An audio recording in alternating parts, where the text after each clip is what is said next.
Hi, I'm Rachel Kramer-Bussell, Editor-in-Chief of Residence 11. We're at residence11.com, and Residence 11 is a website and community that celebrates sensuality, romance, intimacy, and loving in a new age of human connection.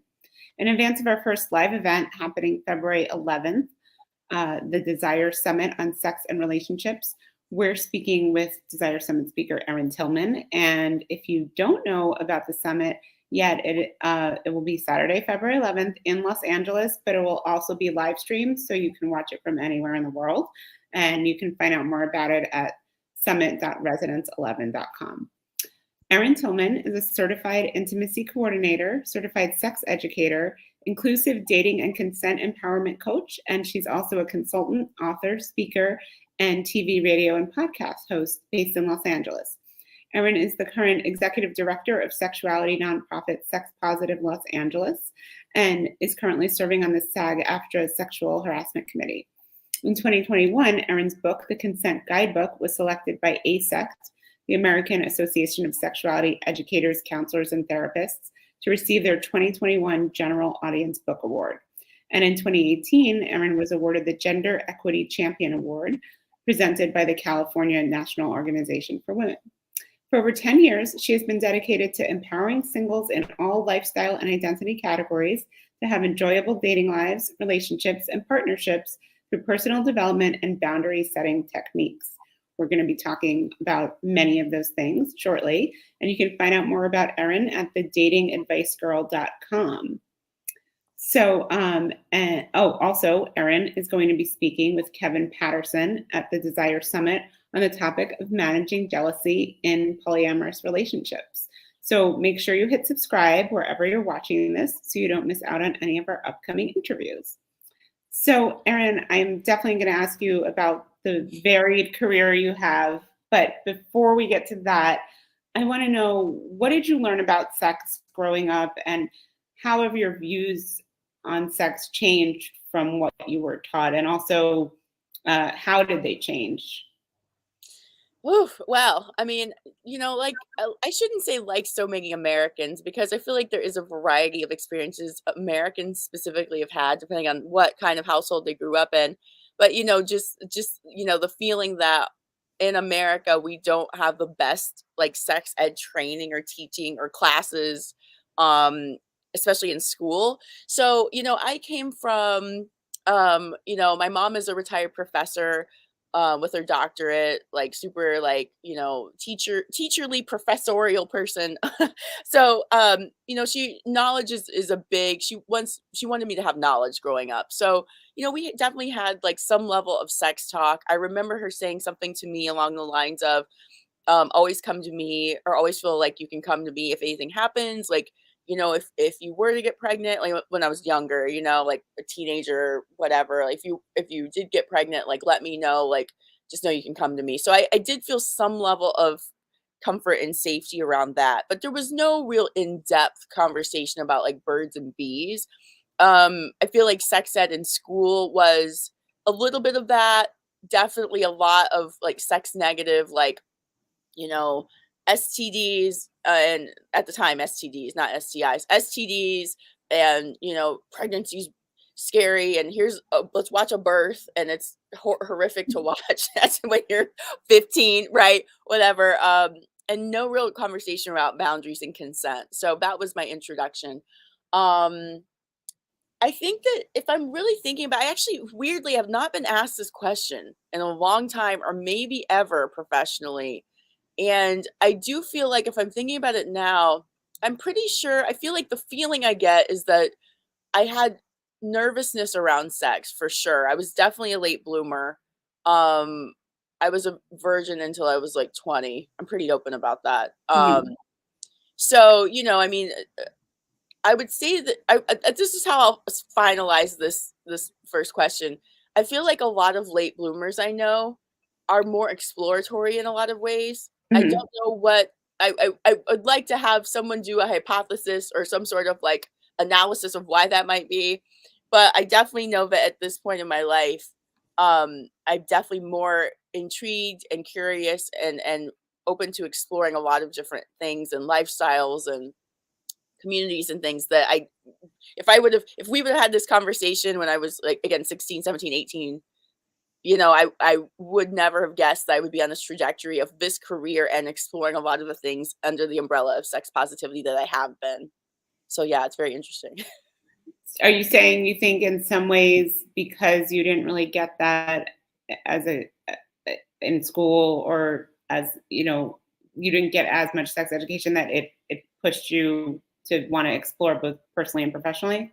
I mean, I think that it could go the other way too, right? It could be that, someone doesn't have any sex education and there's a lot of like sex negative or scary experiences they have. I think in my experience, it's been more exploratory.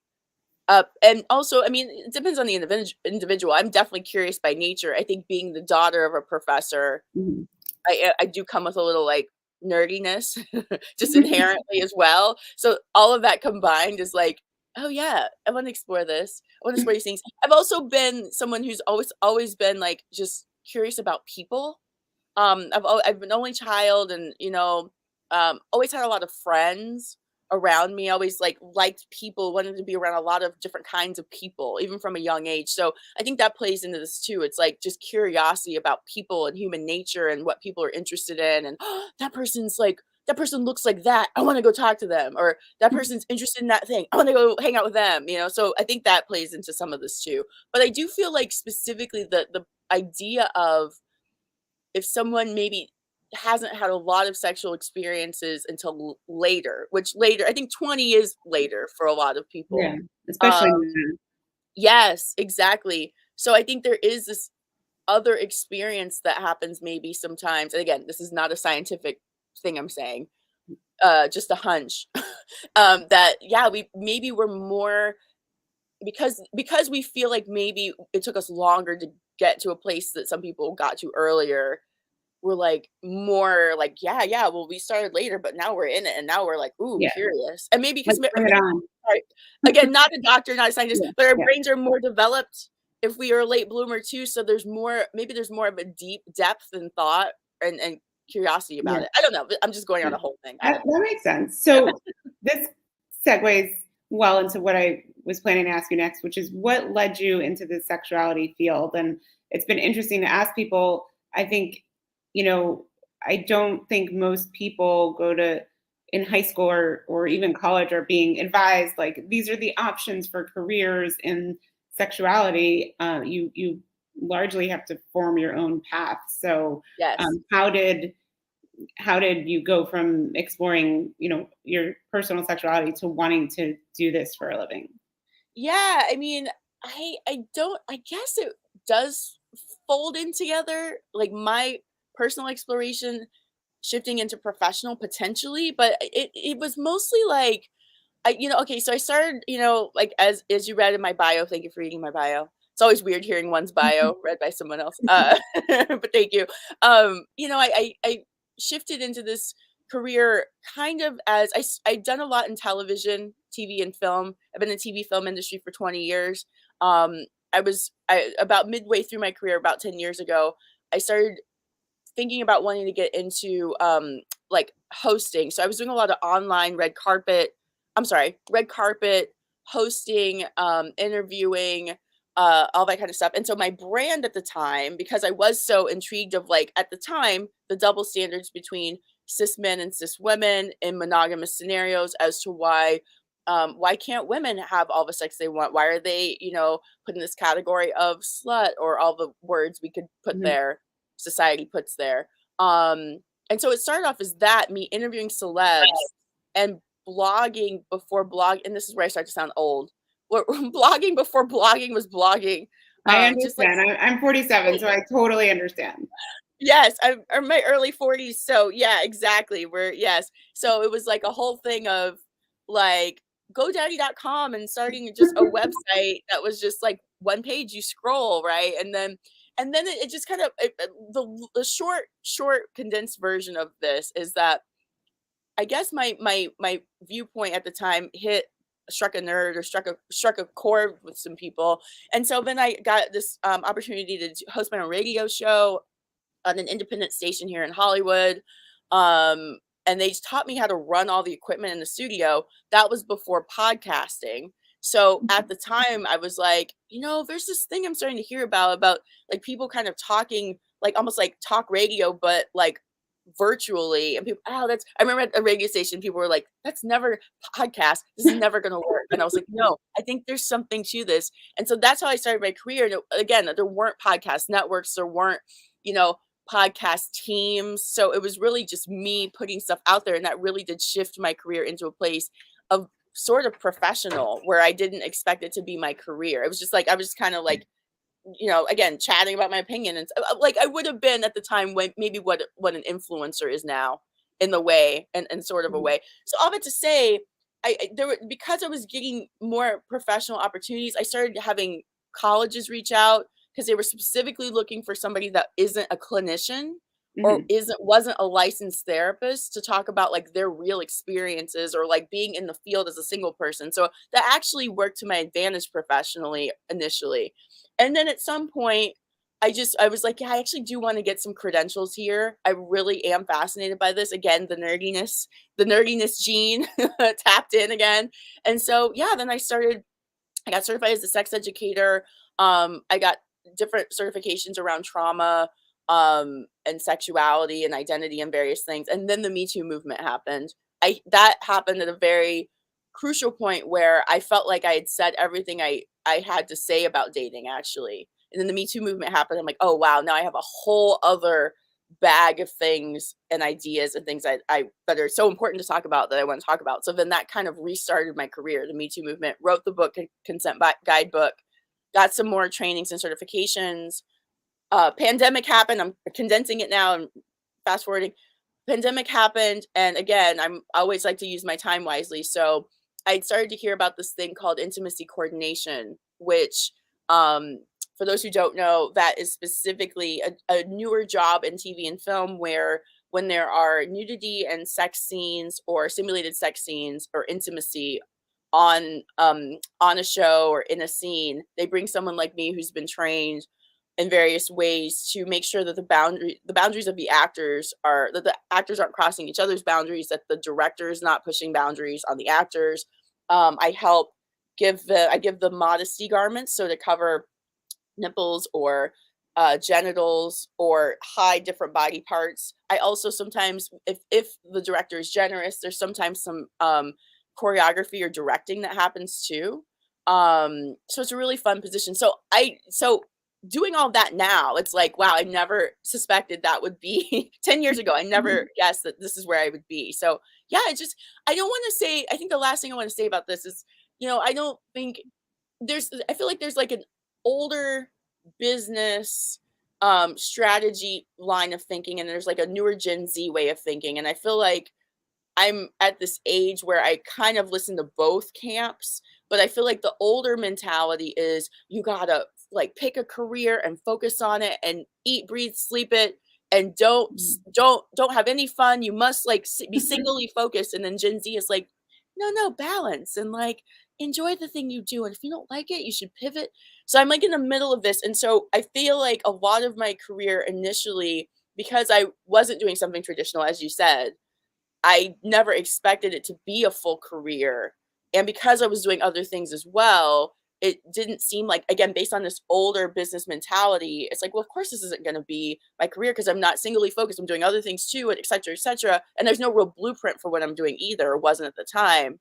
So I've really just kind of tried to navigate things and go with my gut and just, I feel like finally now real fast, there's been a conversation recently in different circles I'm in about, especially in Hollywood, like, oh, like overnight success and what people think that is, and it's like, no, none of us are overnight successes. No, none of us are overnight successes. And the overnight success that you like that the outside people witness is usually like 10, 20 years in the making. I've been here 20 years and I'm just having some pretty cool things happening. So anyway, it's a whole thing. Like you're in the right place at the right time, but people come to you because they know what you've done before. Like you all feel on each other. Right. So I'm going to go back to the intimacy consulting, but I wanted to know more about the Consent Guidebook.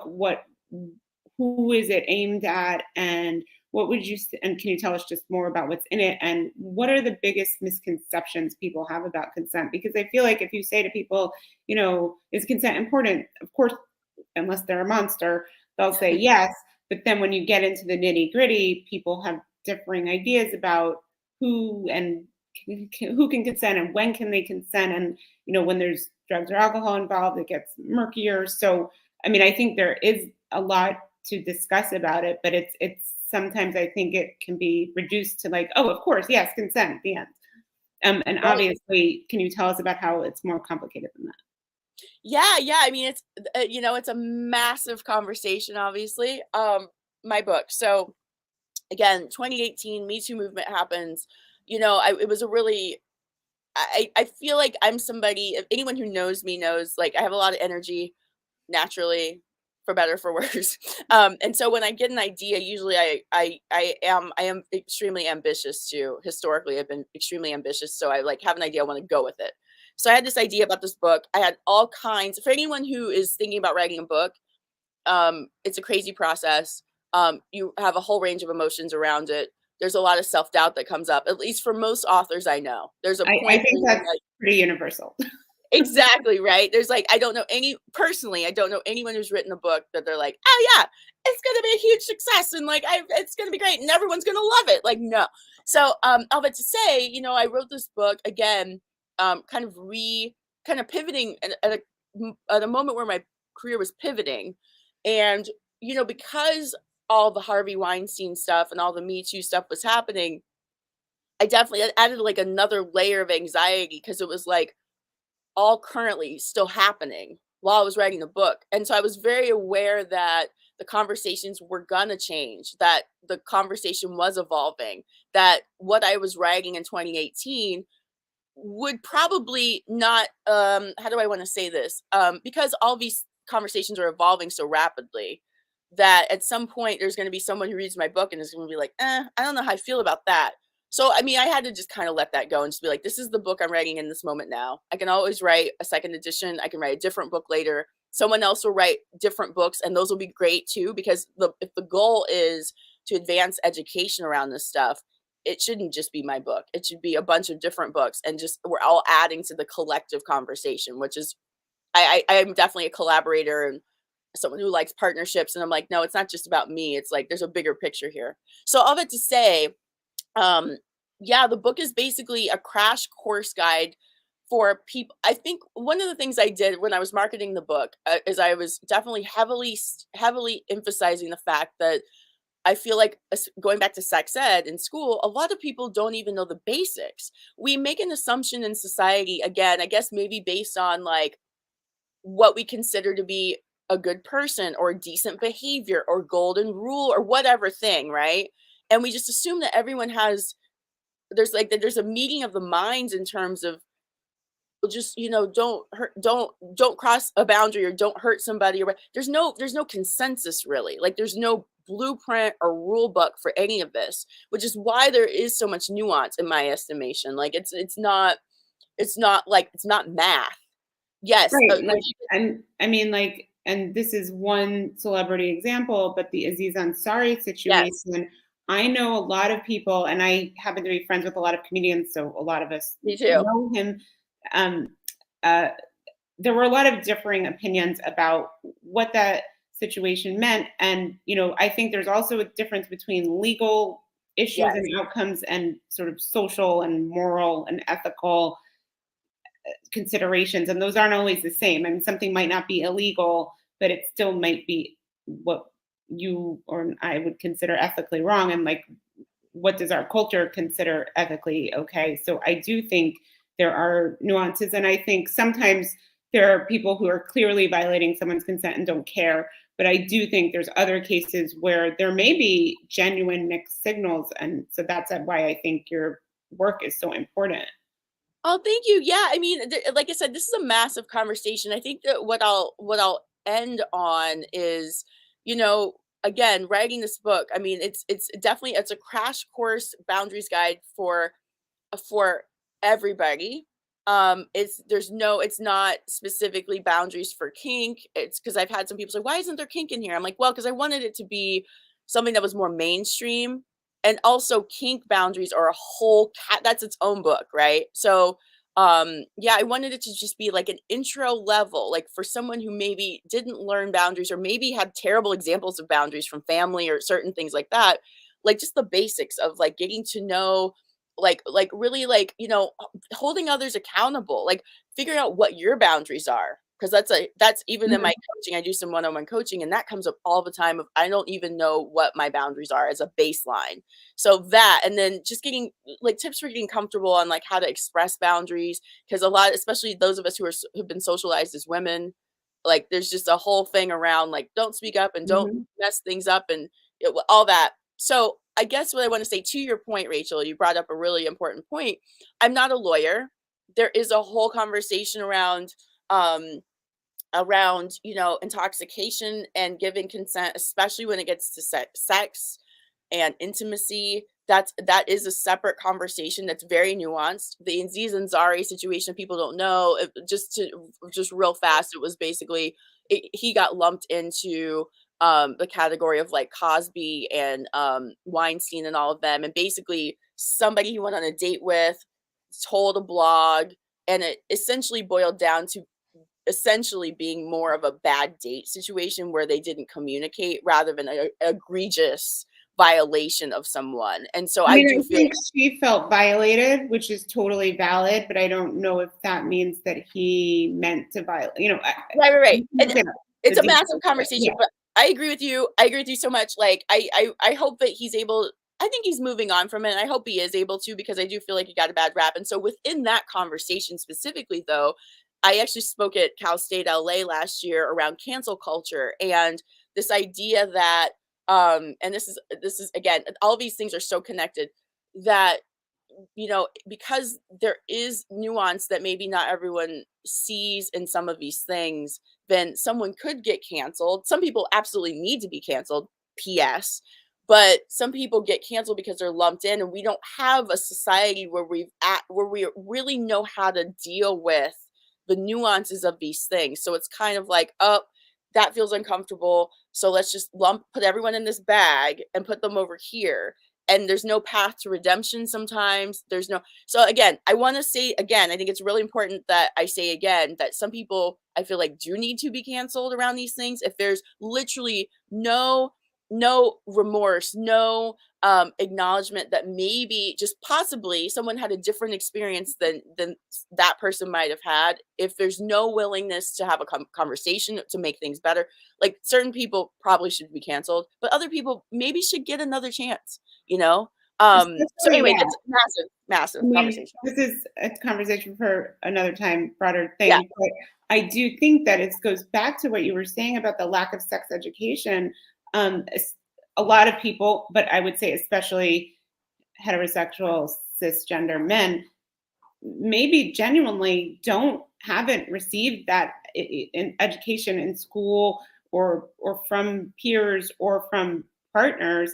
And Yeah. so I do think all of that leads into that. But I'm going to move on because I don't want to keep you all day. But so I want to go back to your intimacy consulting. Can you tell us a little bit more about maybe an example of what you would be hired to do, like what kind of blocking or uh, movement and boundaries issues you help guide people on, and maybe any thoughts on, do you think that as a culture or entertainment and professionals and Hollywood are getting better about wanting to represent those things smartly? Yeah. I mean, so it's a big conversation. This is another big conversation. Yes, so I'm an intimacy coordinator. And that like I mentioned before, we basically are people who have been trained on some level, various different levels depending on expertise and things, to come in and make sure the actors that everything's going okay and the actors feel protected during an intimate scene where there's nudity potentially or simulated sex happening. um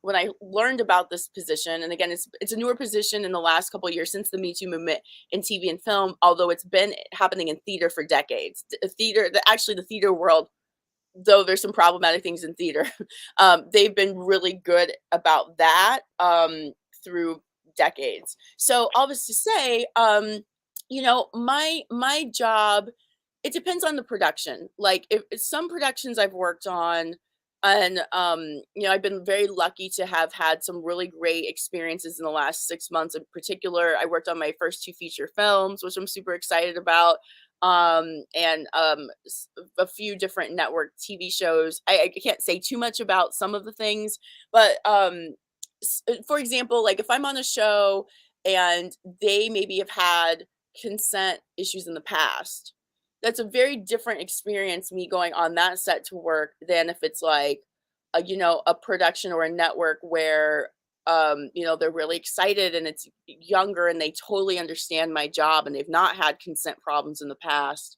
Like that experience is really how do I say it? It's more collaborative, it's more easeful, it's more fun. It's just a really great time. And so with that, I am getting more selective about the jobs that I have in this realm. For example, I've been on a couple jobs where a lot of times an actor will request us. And so, I think this is an interesting era too, again, around body autonomy and the power that a person has. So a lot of actors hold the power to request an intimacy coordinator if they know a scene like this is coming up. And at this point, if a producer or network or production company doesn't want to look terrible, they'll say, okay, yes. There is, again, I don't want to get too deep in the weeds. There's a bigger conversation around, there's a little pushback now because there's some old school ideas that, oh no, intimacy coordinators are the police, like the sexuality police. So now as a director or a writer or a showrunner, I can't fully be just artistic. I have someone else kind of like watching. Like you're infringing on their creative freedom. Right. So when it's harmonious, it's a really great job. I forget the other question you asked me about this actually, but I asked you, honestly, I'm not sure exactly what I said. I think I asked you, like, what is the work involved? An example of like what kind of, I don't know if you can speak to this specific, but I'll give a couple examples. So I was brought onto a network show that had, which is great. There were two cis men kissing on a show, and I think one of the actors requested it. It might have been their first time kissing someone of the same gender on camera, and I think they wanted just to have someone else there. So sometimes it's that. Sometimes it's a fully closed situation where it's just something where maybe one of the actors just feels like they're a little nervous and they might want another person there, just they could ask a question to, or just someone there, but they just feel there's like an extra level of comfort, So I was brought in for a show for that. One of the features I've worked on, one of the actors was a post-coital scene in a bed with a couple, man and woman, who they were like they wanted the woman to look like she was naked from the back. So there's a whole thing of angles, making sure, breasts aren't shown on camera, but just so that nothing's peeking through on the side, like what they call side boob. So there's a lot, sometimes she was chest heavy, so there's a lot of rigging and taping of boobs to make sure. So there's a lot of that sometimes. So a lot of collaborating with the wardrobe department, sometimes collaborating with the stunt department, depending on what's happening. Like I worked on the other feature I worked on, there was a scene where it was 2 actors like making out in an ocean. So there was like stunt people in the water because the waves were pretty strong and stuff. So then there's a lot of different, there's other scenarios where there's simulated. I did a scene that was simulated group sex on a show. Wow. It's going to be really cool to watch. It's network television. It's cable television, but they were trying to push some boundaries. They were like, sex, I want to watch that. I know, no, it's good. It looks really cool too because the director again was just really like he like had a whole artistic vision, but he wanted to make sure everyone felt safe, which is a dream. That's a dream scenario. So he was like, okay, this is what I want. Here's some photos of what other things I've seen that I want it to kind of look like, and I want it to feel like this, and the mood is like this. And so me and my colleague, because I brought a colleague on because there were quite a few actors on that set, I'm like, I need more than just me. Thank goodness he was like, yes, whatever you need. And so it was us basically like, again, choreographing, basically like pairing people up, what limbs are going to go where, how you're going to touch that other person consensually, covering body parts because everyone was naked. So, you know, covering genitals essentially only, and making sure that everyone kind of felt comfortable. Would you feel comfortable putting your hand on this person's hip? Can they put their hand on your hip? Is that okay? So many high level conversations around consent. And I'm just so grateful. Those are the moments where I really, really love what I do. And it's so much fun. And again, I like, even after that specific group sex scene, it really meant a lot to me that several of the actors later messaged me and were like, thank you so much for helping us feel safe. And it was so much fun to do this. And like the director sent me flowers afterwards. I mean, that really means a lot. Like that it feels like a success. Like I did something Awesome. that looks cool and everyone felt good. Like that's a good feeling. I was going to say, I'm sure that they get better, the director gets a better performance out of actors who feel comfortable. I mean, on every level, but especially around intimate scenes. Well, that's why it's so crazy to me that that there's any pushback. It's like your actors are going to feel more comfortable. They're going to probably feel freer to play with their scene partner, because they know that there's someone caring about them.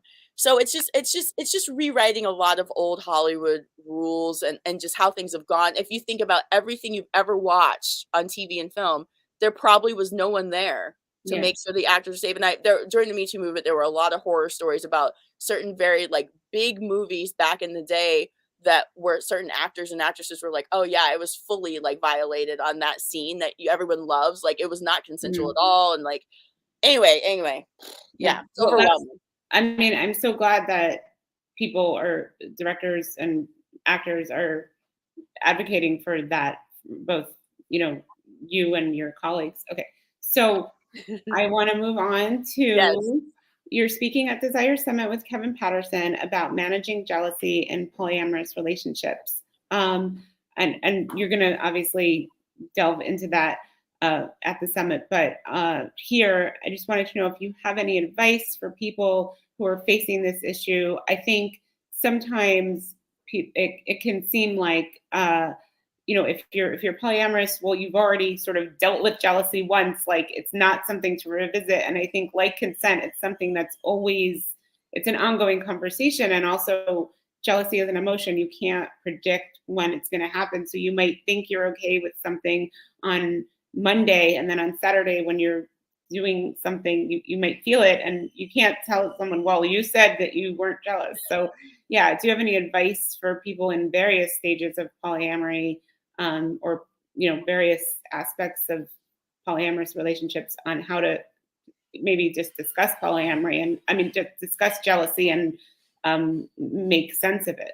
Yeah, absolutely. So yeah, I mean, I think when I do a lot of workshops currently, and we'll talk about me leading an organization called Sex Positive Los Angeles. I'm the current executive director, but we do a lot of workshops around that involve non-monogamy, ethical non-monogamy, polyamory, kink things, a lot of scenarios and lifestyles where there are multiple people potentially. And I feel like also a lot of like kink sometimes intersects with polyamory in a lot of ways, and there's a lot of intersections around under the umbrella of sex positivity in terms of relationships, and different lifestyles and different communities and that kind of thing. So just normalize, I feel like I say this a lot, just normalizing the idea that you're a human being, so feelings are going to come up. So especially if you're dealing with multiple humans. I mean, just like if you have multiple friends, multiple colleagues, like there's just a lot of things that are going to come up with different people at different times. And it doesn't mean that it doesn't necessarily mean that you hate your colleague or hate your friend, or the friendship's over or the relationship's over. It just means Or that, that oh, maybe, or that polyamory isn't right for you. right. It just means that you need to like potentially pivot and have a deeper conversation. It could mean that that person's not right for you. It could mean that polyamory is not right for you. But I do feel like the if people entering into, especially entering into ethical non-monogamy and polyamory, um we're more are we're more informed about the fact that jealousy is just part of the process a lot of times. And it means that, okay, let's just re-up the conversation with, say, like with my, okay, if I go out, if I have a primary, I go out with someone new, and my primary partner says, oh, I feel a little weird about the fact that you went out with that person and maybe specifically went and did that activity, or Mhm. you slept over at their house afterwards, or whatever. It's like, oh, okay, well, how would it make you feel better? Would there be less feelings around if I didn't sleep over, or if I didn't do that activity that I know you love too? Because maybe that's the thing. Like Mhm. maybe that your primary wants a specific activity to be just yours, That's So yeah. just having these conversations around um normalizing jealousy, knowing it's going to come up potentially. There are definitely people who don't experience jealousy, I mean, but I feel like there's, even if it's not the word jealousy, I do feel like as human beings, different feelings might come up if we see someone we care about sharing an experience with Mhm. somebody else that we feel like, oh, whether it's like, oh, I want to be a part of that thing, or I feel left out of that thing, whatever the thing is. So yeah, just trying to normalize that, and just really, really emphasizing the importance of communication with your partners, and really also emphasizing the fact that, I don't know if this is talked about enough. If someone isn't open to hearing that you have some feelings coming up, or that you have some sadness coming up, or maybe even anger or certain things coming up around them dating other people, or, having relationships with other people, like, I think it's really important to take another look at that relationship. I'll say it like that. Mhm. Because Yeah. really the freedom that you can feel in a polyamorous relationship is attached to feeling like harmonious in it and happy in it. And that maybe the other person is feeling compersive and excited that you're having fun with someone else. If you feel like, if it's a situation where somebody feels like they're being dragged along in this, they don't Mhm. really want to do it. Um, they really want to do it, but for some reason they're just not enjoying it when it's happening. Then really, I think it's really important to be honest with self, Yeah. and really like reevaluate. Maybe this isn't the right thing, or maybe it's a certain type of person or scenario that is triggering me in some way, and that's what I need to adjust. Yeah, I mean, Ken Patterson and I in our interview talked about how he had jealousy around, or there was jealousy, I can't remember, but around seeing a certain movie with someone. And it was Yeah, interesting because I feel like in our culture, we think of jealousy as you're going out on a date with someone else, you're having sex with someone else. We don't think of it so much as you're doing this specific activity, and that's valid too. yeah, And you also can't control that. right. So you mentioned being the executive director of Sex Positive Los Angeles, and our event is being held in Los Angeles. Can you tell us more about what Sex Positive LA does and the kind of events you hold and how people can get involved? Yeah, sure. Yes. So, yes, also known as SPLA, I am the current executive director of Sex Positive Los Angeles. I took it over in June of 2021. It was a lot. It was still in the midst of the pandemic. I'd never run anything like this before in my life, and so it's been a crash course in leadership, in running an organization, nonprofits, working with a board of directors. I mean, I really have learned a lot. So essentially, though, at its essence, at this moment in time, as I'm leading it, it's been different depending on who's been leading it through the last 10 years. It's been around for about 10 years, maybe 11, 12 years.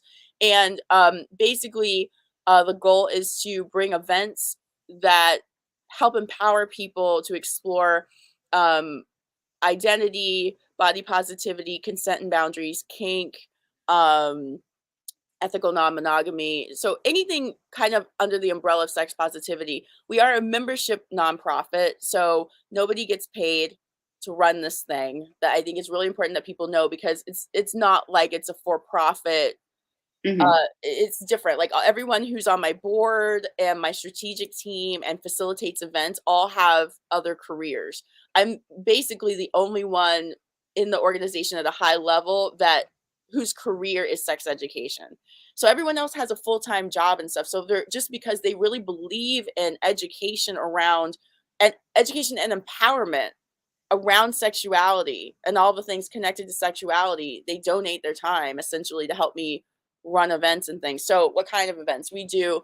In a nutshell, we have to be a member. There's 4 core classes you have to take that are essentially adult sex ed classes. So a boundaries class, a safer sex class that helps talk about pleasure and talking about STIs, like getting more comfortable talking about STIs with potential partners.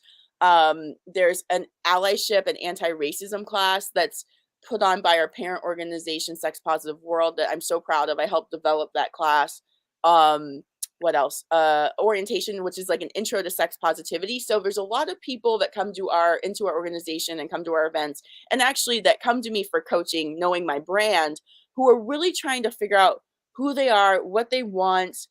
Maybe they're newly divorced. Maybe, the pandemic was definitely a huge time for people to like explore self and say, maybe the thing I was or was doing is not in alignment anymore or never was who I was. Mhm. So maybe I do want to explore being bisexual or pansexual or polyamorous or kinky and BDSM ways or whatever. So we're like the intro gateway, so to speak, for all of that essentially. And then we do have other events that are members. Oh, those are for the public and members. And then we have members only events that get into more experiential, immersive, sensual type, touch based facilitated events.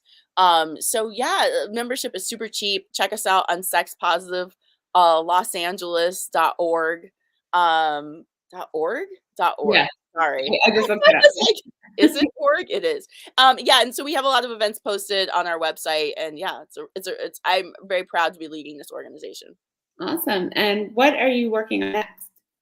So, in that same line of thinking around a lot of our SPLA members coming to us, and me having coaching clients who are really just trying to figure out who they are, what they want, what feels in alignment. I am hosting a workshop on the 25th that's both in person and virtual, so a hybrid event called Manifesting Relationships, Situationships, and Flirtationships in 2023. I did this event virtually last year. It was successful. This one is essentially the tagline for this is create an intentional plan for your dating, romantic, intimate, sexy, or kinky life. Because again, I feel like there's so many, if you think about ideal dating life, partnered life, sexy life, kinky life, where do you even begin? I feel like a lot of people I Mhm. interact with have no idea where to even start to find that thing. They have a thing they've maybe seen. They have a friend or a colleague who's doing their dating life is amazing and dynamic and exciting. And they're like, but where do I even start to do that if that's what I want to do? So this workshop, I'm teaming up with a colleague of mine named CJ Truax, and she's going to bring embodiment exercises to really like sit with ourselves and figure out like, oh, like if I wanted like a kink partner and I wanted it to look like this, what would that feel like? Also, I feel like it's really important too. I'll be leading, giving tips, and there'll be different practical tips, different things of getting again back to boundaries, getting clear on what your boundaries are currently.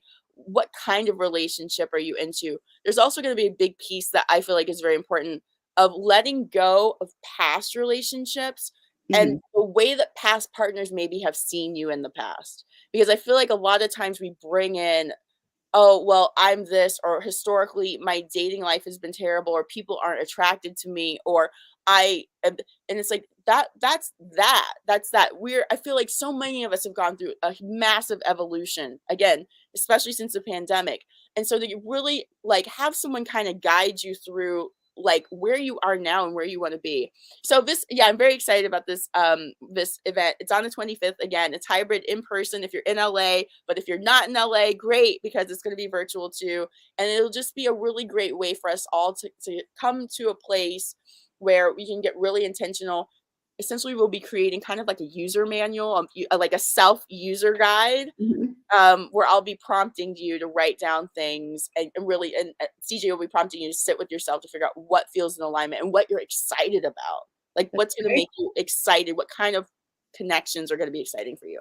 And you don't have to be, do you have to be a member of SPLA? No, this is my event. This is Erin's event, not SPLA. If you are an SPLA member, you do get a discount though. So there you go. But yeah, it's open to everybody. Absolutely. Awesome. Well, thank you so much. Everyone, please come hear Erin along with Kevin Patterson on Saturday, February 11th, talking about managing jealousy in polyamorous relationships at the Desire Summit, which will be held in Los Angeles and live streamed worldwide. You can get tickets and find out more information at summit.resonance11.com. Thank you, Erin. Thank you, Rachel.